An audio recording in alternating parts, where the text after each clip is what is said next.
The great chamber of the Galactic Council stretched out like a crystal dome under the stars. Representatives from 47 different worlds sat in their designated areas, each space designed for their specific needs.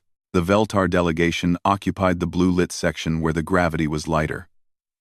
The rock-like granite people sat in the high-pressure zone.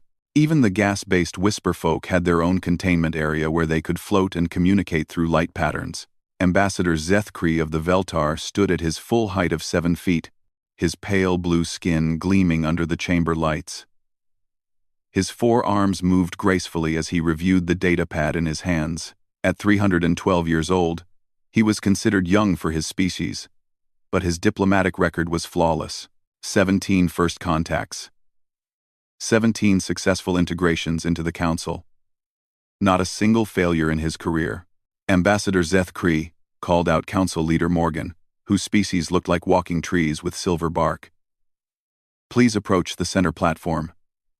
Quote, Zethkri glided forward on his long legs, his movement smooth and practiced. The center of the chamber was a raised, circular platform where all important announcements were made. As he stepped onto it, the chamber's acoustics amplified his presence, making him visible and audible to all 47 delegations. Honorable Council, Zethkri began, his voice carrying the formal tones required for such gatherings. I await your instructions. Honorable Council, I await your instructions. Council Leader Morgan's bark-like face creaked into what passed for a smile among his people. We have a new assignment for you, Ambassador. A routine first contact mission. The word routine brought a sense of calm to Zethkri. Routine was good. Routine meant a peaceful species ready to join the galactic community. Routine meant no surprises, no complications, no diplomatic incidents that could harm relationships between worlds. The species calls themselves humans, Morgan continued. They inhabit a planet they call Earth, in what we designate as Sector 7 Alpha. Our long-range scouts detected their first faster-than-light communication signals 3 standard cycles ago. According to all our protocols, this makes them ready for first contact. Zethkri activated his datapad, and information began flowing across its surface. Earth appeared as a blue and green world orbiting a yellow star.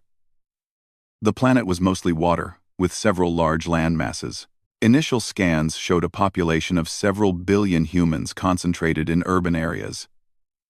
Their technology level appeared to be standard for a species achieving FTL communication. What do we know about their social structure? Zethkri asked, scrolling through the preliminary data. They appear to have multiple governmental systems across their planet, replied Morgan. This is not uncommon for species at this development stage. Most achieve planetary unity within a few decades of joining the Council. The diversity often provides valuable perspectives to our community. Zethkri nodded. He had seen this pattern many times before.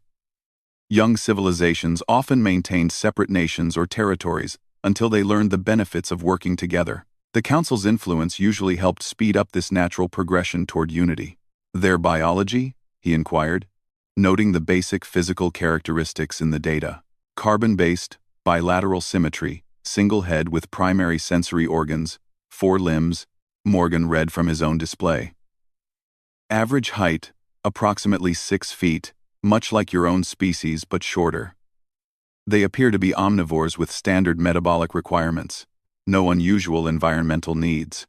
This was all encouraging news. Species that were too different from the galactic norm sometimes had difficulty integrating. The humans seemed to fit well within the range of normal that the Council had established over thousands of years.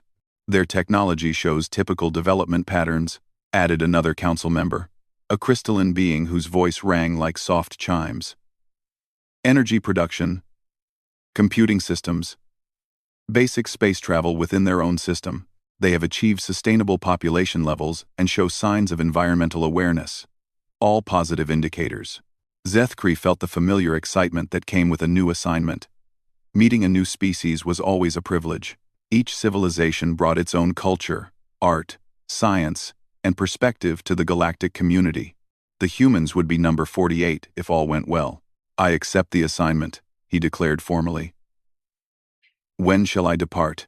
Your ship is already being prepared, Morgan announced. Standard diplomatic vessel with full translation equipment and cultural analysis tools. We have prepared the usual welcome package. The welcome package was something Zethkri knew well. It contained detailed information about the Galactic Council, its history, its benefits, and its requirements for membership. There were examples of art and music from member worlds, scientific databases that would advance the new species by centuries. And most importantly, the promise of peace and cooperation that had kept the galaxy stable for over 10,000 years. The package includes language learning programs for the major human languages, Morgan continued. Their primary communication methods appear to be through vocal sounds and visual symbols. Not unusual at all. Zethkri began planning his approach as he walked back to his delegation's area.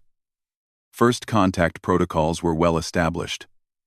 Arrive at a safe distance from the planet, transmit peaceful greetings, wait for a response, then proceed slowly toward formal diplomatic meetings. The process usually took several standard cycles, but it was designed to make the experience comfortable for the new species. As he prepared to leave the chamber, several other ambassadors approached to wish him well. The singing crystals chimed a good luck melody. The forest walkers offered him some of their strength-giving tree sap for the journey. Even the normally quiet shadow dancers moved in patterns that indicated their hopes for his success. Another successful mission ahead, commented Ambassador Veluna, his own species mate and longtime colleague. The humans will be fortunate to have you as their first contact. Zethkri's chest swelled with pride and responsibility. Being chosen for first contact was an honor that few diplomats ever received. To have done it 17 times successfully made him one of the most respected figures in Council history. 3 days later, his ship departed from the Council station. It was a beautiful vessel, designed specifically for diplomatic missions. Its hull gleamed silver and bore the symbols of peace recognized throughout the galaxy. The ship's computer contained every known language pattern, cultural analysis programs, and enough processing power to translate any conceivable form of communication. As Zethkri settled into his meditation chamber for the long journey to Earth, he reviewed what he knew about the humans one final time. Everything looked perfectly normal. A young species ready to join the galactic community. Standard biology, standard technology, standard development patterns. He had no reason to suspect that this mission would be anything other than his 18th successful first contact. The journey to Earth took 14 standard cycles, exactly as predicted by the navigation computers. Zethkri spent the time studying human languages and reviewing diplomatic protocols.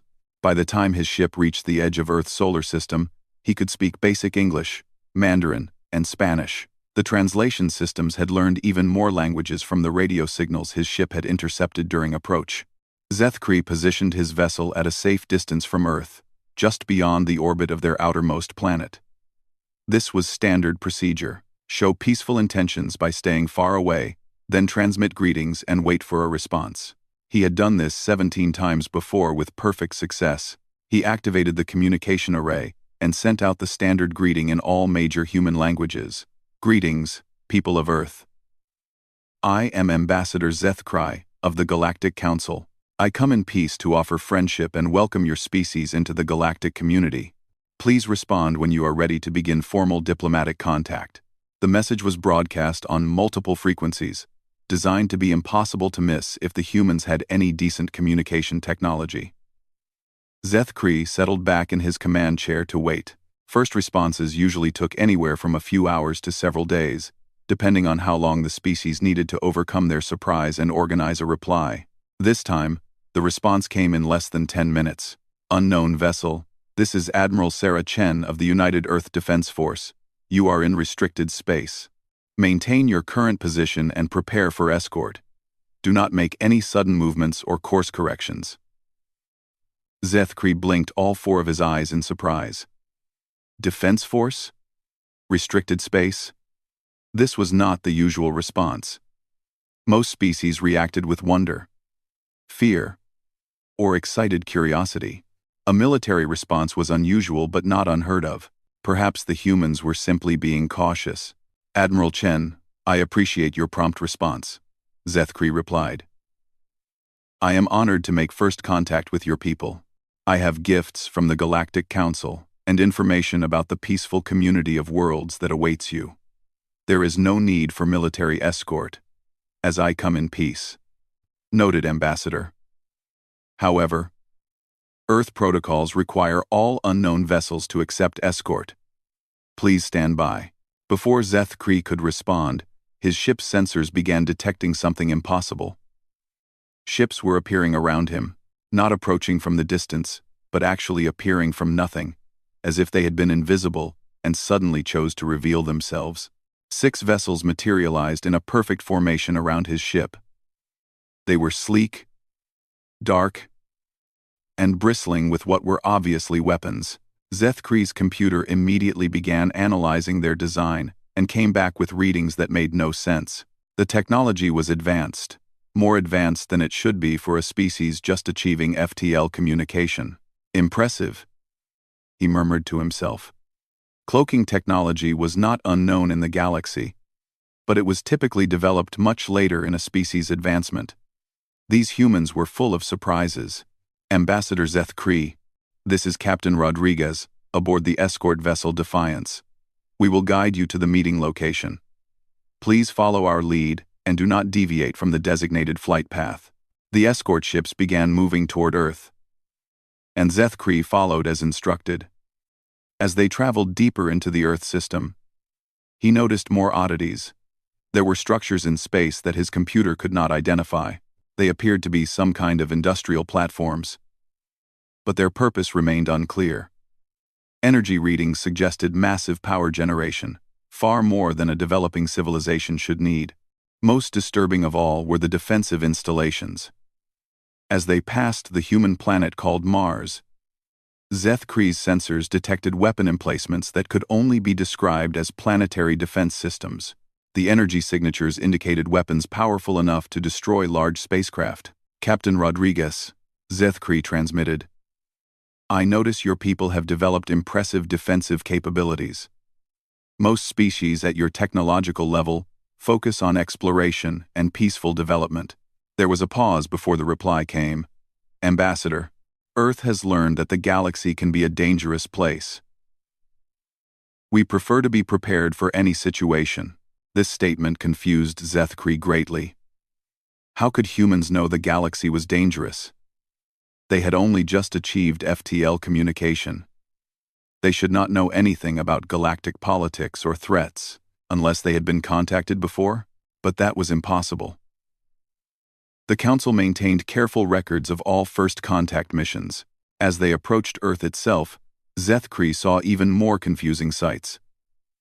The planet was surrounded by what appeared to be a network of satellites, but the energy readings suggested they were weapons platforms. The moon had been extensively modified with structures that looked like military installations. Even Earth's orbital space was filled with facilities that seemed designed for warfare rather than peaceful space exploration. The escort guided him to a space station in Earth orbit. It was massive, clearly built for both diplomatic meetings and military operations. As his ship docked, Zeth Kree could see human personnel moving with the precise, coordinated movements of trained soldiers. When he disembarked, he was met by a delegation of humans in formal clothing, accompanied by what were obviously military officers. The leader stepped forward, a tall female, with graying hair and confident bearing. Ambassador Zeth Kree, I am Secretary General Maria Santos of the United Earth Government. On behalf of humanity, I welcome you to our system. Zeth Kree performed the formal bow that was appropriate for first contact situations. Secretary General Santos, I am honored to meet you and your people.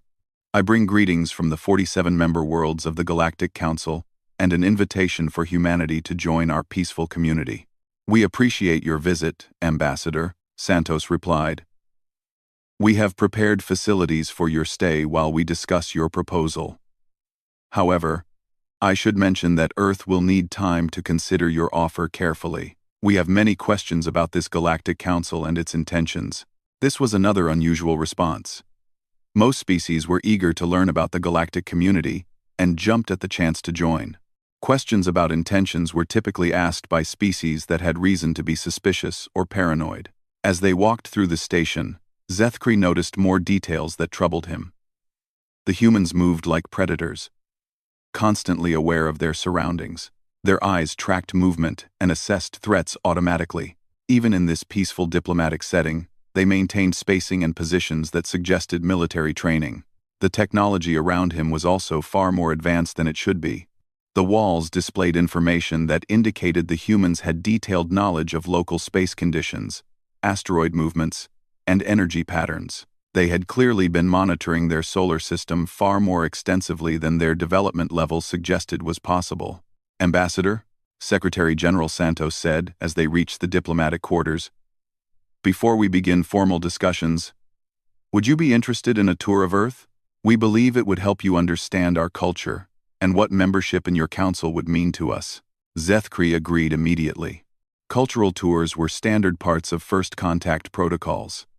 Understanding a species' way of life was essential for successful integration into the galactic community. "Excellent." Santos smiled, but there was something in her expression that Zethkri could not quite identify. "I think you will find human civilization very educational." As he settled into his quarters that night, Zethkri reviewed the day's events. Everything had gone according to protocol, but something felt wrong. The humans were too prepared, too advanced, too military-minded for a species just reaching out to the stars. Their response to his arrival suggested they had been expecting contact, possibly for a long time. He activated his communication system to send a status report to the council, but decided to wait until after the tour of Earth. Perhaps seeing their world would answer the questions that were beginning to form in his mind. Perhaps there was a simple explanation for all these unusual observations.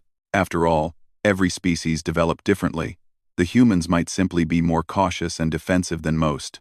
That was not necessarily a bad thing. The galaxy could always use another species with strong defensive capabilities. But as he fell asleep in his quarters, Zethkri could not shake the feeling that he was missing something important, something that might explain why humanity seemed so different from every other species he had ever encountered. The tour of Earth began the next morning when Secretary General Santos met Zethkri at the transport bay. They would visit several major population centers to give him a proper understanding of human civilization. Zethkri felt excited about this opportunity, as he always enjoyed learning about new cultures. Their first stop was a city called Geneva, where Santos explained the humans had their primary governmental complex. As their shuttle descended through Earth's atmosphere, Zethkri marveled at the planet's natural beauty. Blue oceans, white clouds, green continents, filled with forests and grasslands. It looked like a perfect world for supporting life. But as they flew lower, he began to notice troubling details. Scattered across the landscape were massive industrial complexes that seemed to serve no obvious civilian purpose. The energy signatures were enormous, suggesting manufacturing on a scale that exceeded anything he had seen before. When he asked about these facilities, Santos gave vague answers about resource processing and materials research. In Geneva itself, Zethkri was struck by how the humans moved through their city. Every person seemed alert, aware, constantly scanning their surroundings. Even children playing in parks showed behaviors that reminded him of young predators learning to hunt. Their games involved chasing, capturing, and simulated combat. This was very different from the cooperative play he had observed in other species young. "Your people seem very vigilant," Zethkri commented as they walked through a public square. Santos smiled. "Humans have learned the importance of staying aware. Our history has taught us that danger can come from unexpected directions." "What kind of dangers?"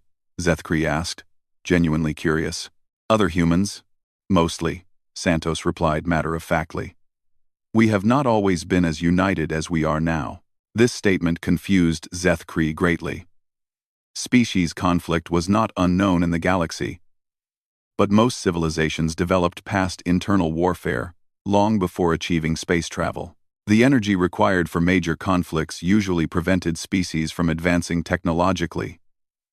Yet humans had somehow managed both. Their next stop was a facility that Santos described as a cultural center.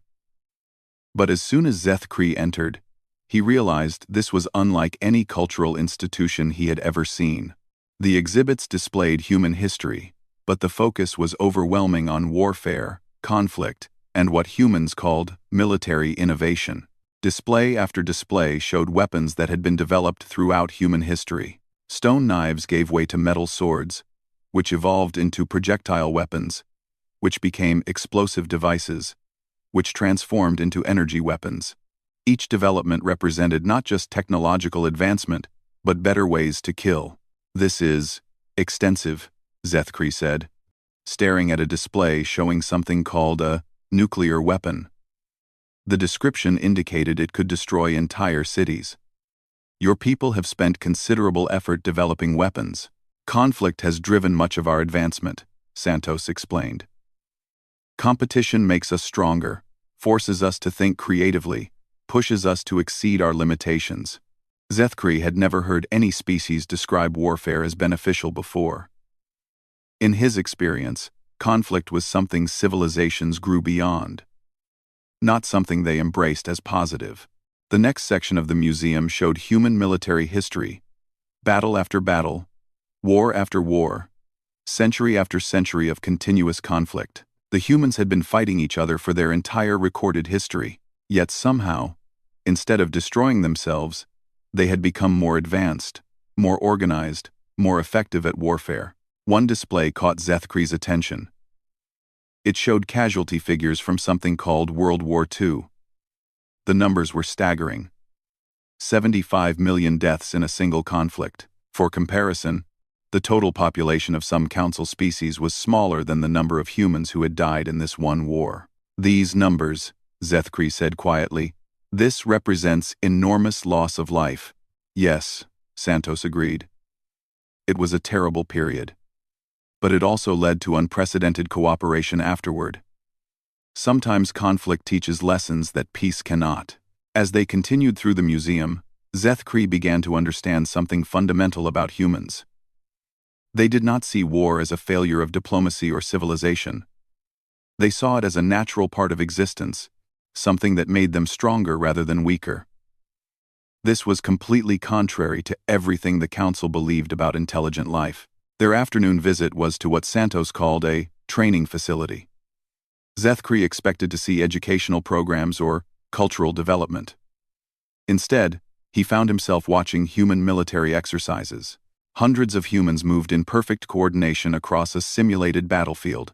They communicated through complex systems, adapted instantly to changing conditions, and demonstrated tactical thinking that impressed even Zethkri's analytical mind. But what truly disturbed him was how natural it all appeared. These humans were not struggling to learn warfare. They were perfecting skills that seemed to come instinctively. "How long do your people train for these activities?" Zethkri asked. "Military service varies," Santos replied. "But every human learns basic combat skills as part of standard education.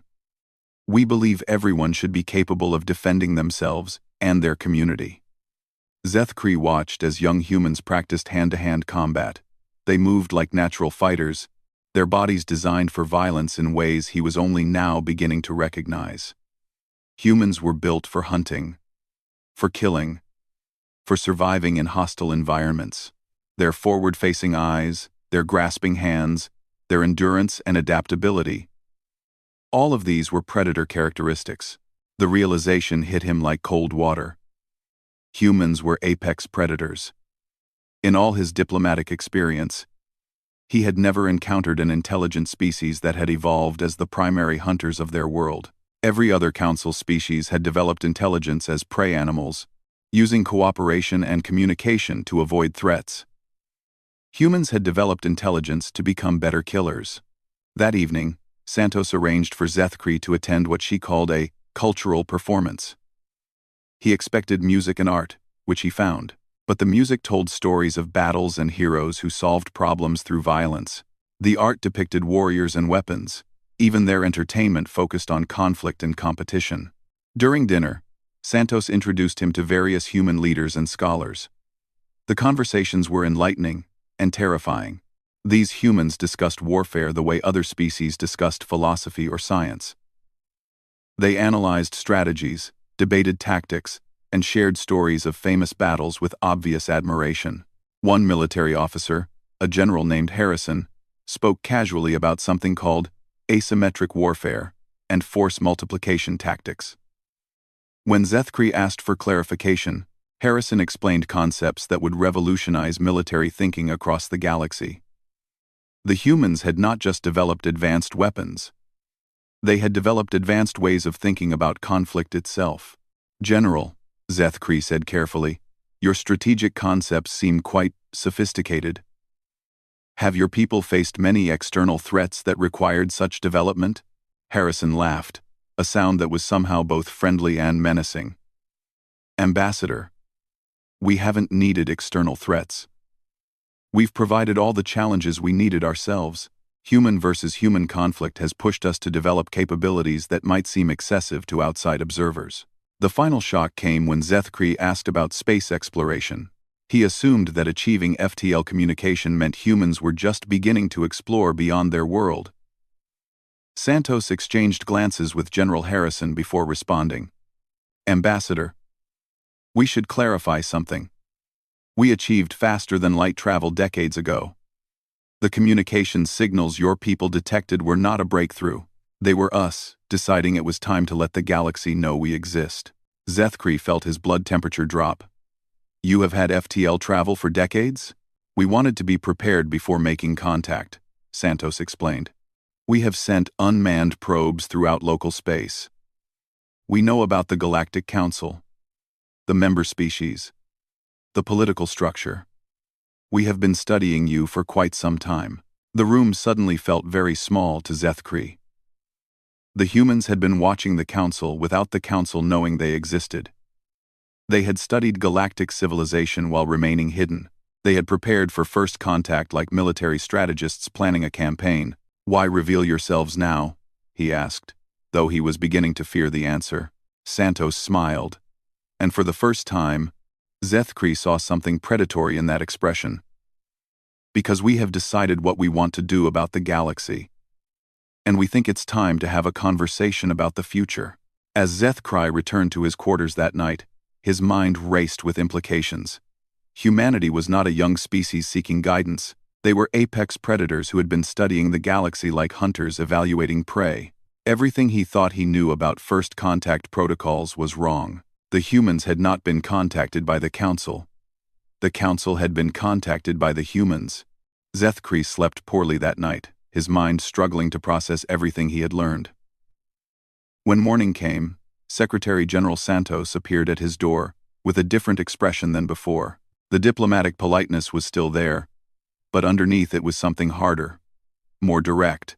"Ambassador, we have arranged a special presentation for you today. Our military leadership would like to brief you on human capabilities and intentions regarding galactic affairs." The word brief sent a chill through Zethkri. In diplomatic language, briefings were for allies, not for potential new members of a community. The humans were treating him like a representative of a foreign power, not a welcome ambassador. They traveled to a facility that Santos described as a strategic command center. It was built into a mountain, with security measures that exceeded anything Zethkri had seen, even on military worlds. The humans were not just prepared for conflict, they were prepared for total war. Inside the facility, Zethkri was introduced to Admiral Rodriguez, whom he recognized from the escort ships, and several other high-ranking military officers. The room contained displays showing detailed maps of local galactic space, complete with information about Council worlds, military capabilities, and what appeared to be targeting solutions. "Ambassador," Admiral Rodriguez began, "we appreciate your visit and your offer of Council membership. However, we believe there may be some misunderstandings about the current situation that need to be clarified." A three-dimensional display activated, showing the local galactic region. Council worlds were marked in blue, but there were red markers scattered throughout the area that Zethkri did not recognize. "These red markers represent human assets," Rodriguez explained. "Observation posts, supply stations, defensive platforms, and various other facilities we have established over the past 30 years. Zethkri stared at the display in growing horror. There were hundreds of red markers. The humans had been building infrastructure throughout Council space for 3 decades without anyone knowing. They had been operating a secret empire right under the nose of galactic civilization. How is this possible? Zethkri whispered. Our sensors, our patrols, our monitoring systems are designed to detect threats that think like Council species, General Harrison replied. You look for large fleets, obvious military buildups, standard technological signatures. We used different approaches. Another display showed human stealth technology that was decades ahead of anything the Council possessed. Ships that were virtually undetectable, facilities that could hide in plain sight, communication systems that could not be intercepted. The humans had been invisible because they had specifically designed their technology to avoid Council detection methods. We studied your people's capabilities thoroughly, Rodriguez continued. We know the composition of every Council fleet, the defensive capabilities of every member world, the political relationships between species. We have been preparing contingency plans for every possible scenario. Contingency plans? Zethkri asked, though he dreaded the answer. The display changed to show detailed military analyses of Council worlds. Planetary defense systems, fleet positions, industrial capabilities, population centers. Everything was mapped and analyzed with terrifying precision. But worse than the scope of their intelligence was the obvious purpose. These were not exploration surveys. These were target assessments. We believe in being prepared for any eventuality, Admiral Rodriguez said calmly. History has taught humanity that peaceful neighbors can become hostile very quickly. We prefer to have options available. General Harrison stepped forward. Ambassador, we need to discuss something fundamental about human nature. Your Council operates on the assumption that intelligent species naturally evolve toward cooperation and peaceful coexistence. This may be true for your member races, but humans developed differently. Thanks. Oh, the display showed human evolutionary history, but not the version Zethkri had seen in museums. This was a military analysis of human development as a species. It showed how humans had spread across their planet not through cooperation, but through conquest, how they had driven other intelligent species to extinction, how they had competed with each other so effectively that warfare became the driving force of their advancement. We are persistence hunters, Harrison explained. We do not give up. We do not accept defeat. We adapt. We innovate. And we overcome whatever obstacles stand in our way. This is not a choice we make. It is what we are. Zethkri found his voice. But your people spoke of peace, of cooperation, of working together. And we do, Rodriguez replied. But our definition of peace may be different from yours. For humans, peace is not the absence of conflict. Peace is when potential enemies are too afraid to fight you, or when they have been eliminated as threats. The implications crashed over Zethkri like a tide. Humans did not want to join the Council to learn about peaceful coexistence. They had studied the Council to determine whether galactic civilization represented a threat that needed to be managed. What do you want from the galaxy? He asked quietly. Secretary General Santos, who had been silent until now, stepped forward. That is the key question, isn't it? What we want depends largely on what we find. If the galaxy contains species that can coexist peacefully with humanity while respecting our nature, then we can work together. If it contains species that would try to suppress us or change us into something we are not, then we have other options. Another display activated, showing weapon systems that made Zethkri's blood freeze. Planet-killer missiles that could sterilize entire worlds. Fleet destroyer weapons that could eliminate thousands of ships in minutes. Stellar manipulation technology that could cause stars to go nova. The humans had not just prepared for war. They had prepared for genocide on a galactic scale. These are your other options, Zethkri whispered. We prefer not to use them, Rodriguez said. Destroying civilizations is wasteful. We would rather find ways to coexist, but we will not allow anyone to threaten humanity's survival or freedom to develop according to our nature. The room fell silent as Zethkri processed what he was seeing. The Council had sent him to welcome a new species into galactic civilization. Instead, he had discovered that galactic civilization was being evaluated by a species of apex predators who had been secretly preparing for total war. "Ambassador," Santos said gently, "we are not evil. We do not desire destruction for its own sake. But we are what we are.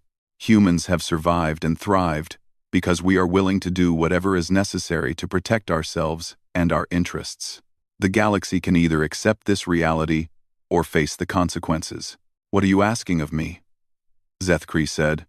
"We want you to carry a message to the Council," Rodriguez replied. "Tell them that humanity is willing to discuss terms for coexistence. We have identified several models that could work, but the discussion needs to be based on accurate understanding of what humanity is and what we are capable of." General Harrison handed Zethkri a data crystal. "This contains detailed information about human capabilities, both military and technological. It also contains our preliminary assessment of Council strengths and weaknesses. Consider it a gesture of good faith." Zethkri took the crystal with trembling hands. The weight of it seemed enormous, as if he were holding the fate of galactic civilization. "There is one more thing you should understand," Santos added. "Humanity has been debating what to do about the galaxy for years. Some of our people believe we should integrate peacefully with existing civilizations. Others believe we should establish human dominance to ensure our long-term security. Your report to the Council may influence which faction ultimately prevails." The meeting ended with polite farewells, but Zethkri knew he was not leaving as a guest. He was leaving as a messenger, carrying either an offer of coexistence or a declaration of war. The choice would depend on how the Council responded to the truth about humanity. As he prepared to depart Earth, Zethkri realized that nothing would ever be the same. The galaxy was no longer a peaceful community of cooperating species. It was a place where apex predators had been watching from the shadows, deciding whether the existing order deserved to survive. The humans had given him a gift, but it felt like a weapon. Knowledge that could save the galaxy, or knowledge that could destroy it. Everything depended on whether the Council was wise enough to accept the reality of what humanity represented. The journey back to the Council station took the same 14 cycles as the trip to Earth, but for Zethkri, it felt like a lifetime. He spent the days staring at the data crystal the humans had given him, afraid to examine its contents too closely. What he had already seen was more than enough to understand the scope of what humanity represented. During the quiet hours of space travel, Zethkri tried to practice what he would say to the Council. How does one explain that everything they believed about intelligent life was wrong? How does one describe a species that had turned warfare into an art form and viewed peace as simply another form of control? He activated the crystal's basic interface and immediately wished he had not. The data was organized like a military intelligence briefing, with sections covering Council defensive capabilities, economic vulnerabilities, political weak points, and something labeled pacification scenarios. Each Council world had been analyzed in detail, with recommendations for occupation, control, or elimination depending on various strategic factors. The humans had not been preparing for first contact. They had been preparing for conquest. But what disturbed Zethkri most was not the military planning, but the careful analysis of Council psychology. The humans understood how peaceful species thought, how they made decisions, how they would react to threats. They had identified exactly which fears and hopes could be manipulated to achieve human objectives without firing a shot. As his ship approached the Council station, Zethkri tried once more to organize his thoughts into a coherent report.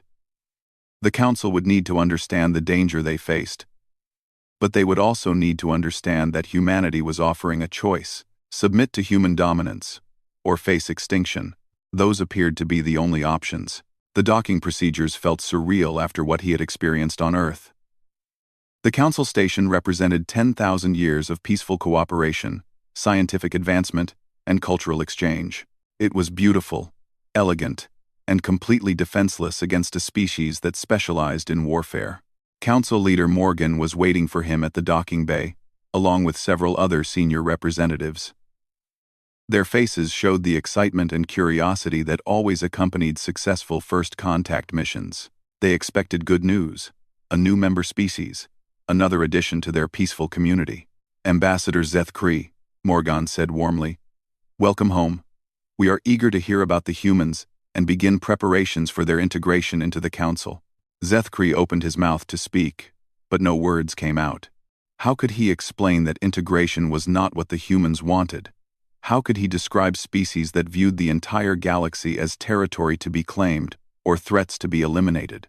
"Ambassador?" Morgan asked, concern creeping into his voice. "Are you well? Was the journey difficult?" Zeth Kree tried again to speak, but the weight of what he knew seemed to crush the words before they could form. In his mind, he kept seeing the displays of human weapons, the maps of Council worlds marked for targeting, the casual way human leaders had discussed galactic genocide as a policy option. "Perhaps we should move to a private conference room," suggested Council member Veluna, noticing Zeth Kree's distress. The ambassador may need time to collect his thoughts after such a long mission. They guided Zeth Kree to a secure chamber deep within the station, the same room where he had received his original assignment. The irony was bitter. He had left this room as a confident diplomat, expecting routine success. And now he returned, carrying news that could end galactic civilization as they knew it. "Zeth Kree," Morgan said gently, "what did you discover about the humans? Are they suitable for Council membership?"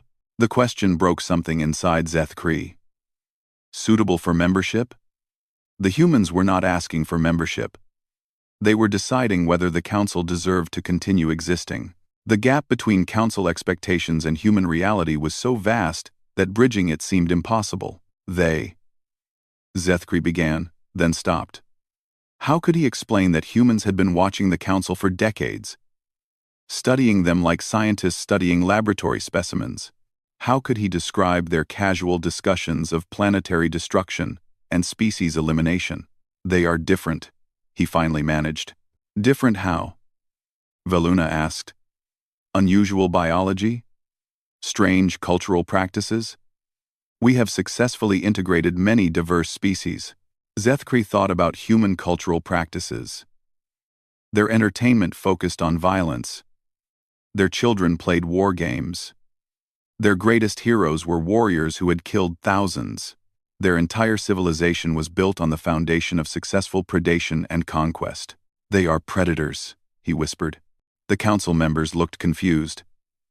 Many species had evolved from predatory backgrounds before developing intelligence and joining galactic civilization. This was not unusual or concerning. "Zeth Kree," Morgan said patiently, "please help us understand. What specific concerns do you have about human integration?" Quote, the data crystal felt heavy in Zeth Kree's hand. He could activate it, show them the military analyses, the weapon specifications, the detailed plans for galactic domination, but he realized that seeing the information would not help the Council understand. They literally could not comprehend what humanity represented because nothing in their experience had prepared them for it. Council species had evolved beyond warfare millennia ago. They had learned cooperation, developed peaceful instincts, created a civilization based on mutual benefit, and shared progress. They were psychologically incapable of thinking like apex predators who viewed everything as either prey or competition. "They have weapons," Zeth Kree said, struggling to find words that might convey the danger. "Weapons that can destroy planets. Weapons that can eliminate entire fleets. Weapons that can cause stars to explode." "Well," Morgan replied reasonably, "many species develop powerful defensive capabilities. The Council's peacekeeping forces maintain significant military technology as well. Once humans understand the benefits of peaceful cooperation, they will have no need for such weapons." Zeth Kree almost laughed, but it would have been the laughter of madness. The Council believed they could convince humans to abandon warfare and embrace pacifism. They thought they could change the fundamental nature of a species that had spent millions of years perfecting the art of killing. "They do not want to join," Zeth Kree said quietly. "Of course they do," Veluna replied with confidence. Every intelligent species wants to be part of the galactic community once they understand the benefits. Trade, technology, cultural exchange, protection from cosmic threats. The advantages are obvious. Obvious. But humans did not need protection from cosmic threats. They were the cosmic threat. They did not need advanced technology from other species. They had developed their own technology specifically designed to defeat anything the galaxy could produce. They did not need trade or cultural exchange. They needed only to decide whether other species were useful or whether they represented obstacles to be removed. Zethkri tried once more to explain. They have been watching us. For decades. They know everything about the Council. About member worlds. About our capabilities. They have been preparing. Preparing for what? Morgan asked. The word came out as barely a whisper. War. The council members exchanged glances of concern, but not the kind of concern Zethkri needed them to feel. They were worried about his mental state. Not about galactic security. In their minds, warfare was something primitive species did before achieving enlightenment. The idea that an advanced civilization could be built on military principles was incomprehensible. Hours passed as the council members tried to draw information from Zethkri, but he found himself increasingly unable to speak. Every explanation he attempted sounded like madness to his own ears. How could he make them understand that humanity viewed the galaxy as territory to be conquered? How could he explain that humans considered peace to be just another form of warfare? Finally, exhausted and trembling, Zethkri managed to activate the data crystal. Images filled the chamber. Human weapons, military analyses, targeting solutions for council worlds. The evidence was overwhelming and undeniable. The council members stared at the displays in shocked silence. But even seeing the proof, Zethkri could tell they did not truly understand. They saw the weapons and analyses as evidence of paranoia or aggression that could be corrected through dialogue and education. They could not conceive of a species for which warfare was not an aberration but the natural state of existence. This changes nothing, Morgan finally said, his voice shaking slightly. We must proceed with diplomatic outreach. Surely once humans understand the benefits of peaceful cooperation, they will abandon these preparations. End quote. Zethkri looked around the chamber at faces that showed concern but not comprehension. These gentle beings had no framework for understanding what humanity represented. They would approach the humans with offers of friendship and cultural exchange, never realizing they were walking into the territory of apex predators who had already decided their fate. In that moment, Zethkri understood why he could not speak.